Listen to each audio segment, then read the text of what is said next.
আসসালামু আলাইকুম বন্ধুরা। আজকে তৈরি করে দেখাবো দারুণ স্বাদে মাওয়া স্টাইলে ইলিশের লেজ ভর্তা। আর এই রেসিপিটি তৈরি করার জন্য আমাদের লাগবে ইলিশ মাছ। এটাকে আমি ভালো করে ধুয়ে নিয়েছি। তারপরে দিতে হবে হলুদ গুঁড়ো সামান্য কিছু পরিমাণে, আর দিতে হবে মরিচের গুঁড়ো, দিতে হবে স্বাদ মতন লবণ।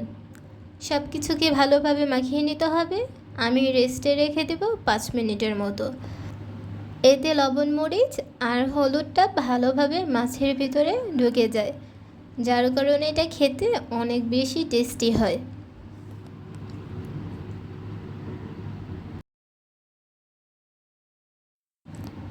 এরপর একটা কড়াইয়ের মধ্যে 1/2 কাপ সরিষার তেল নিয়ে নিলাম। তেলটা ভালোভাবে গরম হয়ে যাওয়ার পর মাছটা দিয়ে দিব।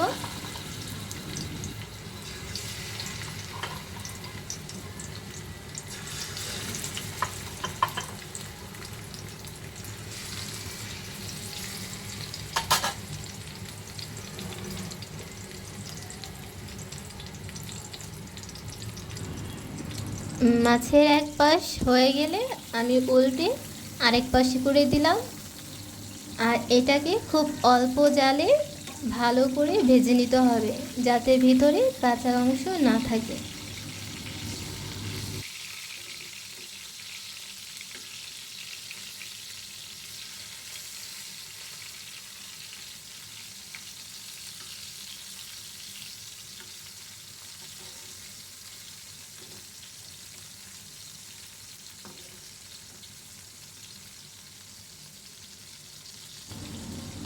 মাছটাকে এপিট ওপিট করে ভালো করে ভেজে নিলাম। এর ভিতরে কোনো কাঁচা অংশ নেই।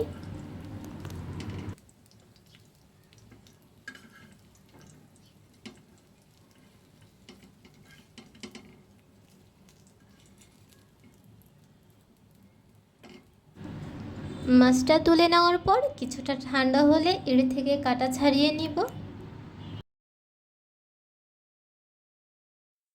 এরপর নিলাম পেঁয়াজ। পেঁয়াজটাকে আগে থেকে পাতলা করে কুচি করে রেখে দিয়েছি। তারপরে নিতে হবে শুকনো মরিচ। শুকনো মরিচটাকে তেলে ভেজে নিতে পারেন, আবার চাইলে শুকনোভাবেও তেলে নিতে পারেন।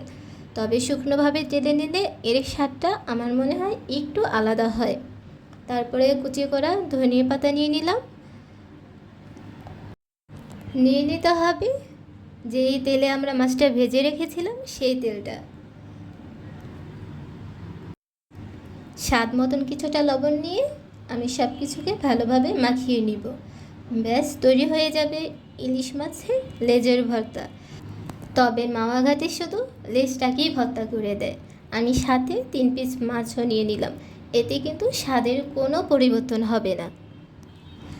এটা দেখতে যতটা সুন্দর, এটা খেতেও পুরোপুরি মাওয়া ঘাটের মতনই হয়েছে। স্বাদে গুণে কোনোটাই তার থেকে কম হয়নি। খুব সহজে আর খুব তাড়াতাড়ি হয়ে যায় এই মাওয়া স্টাইলের লেজ ভর্তা। তোমরাও একবার ট্রাই করতে পারো, আশা করি ভালো লাগবে।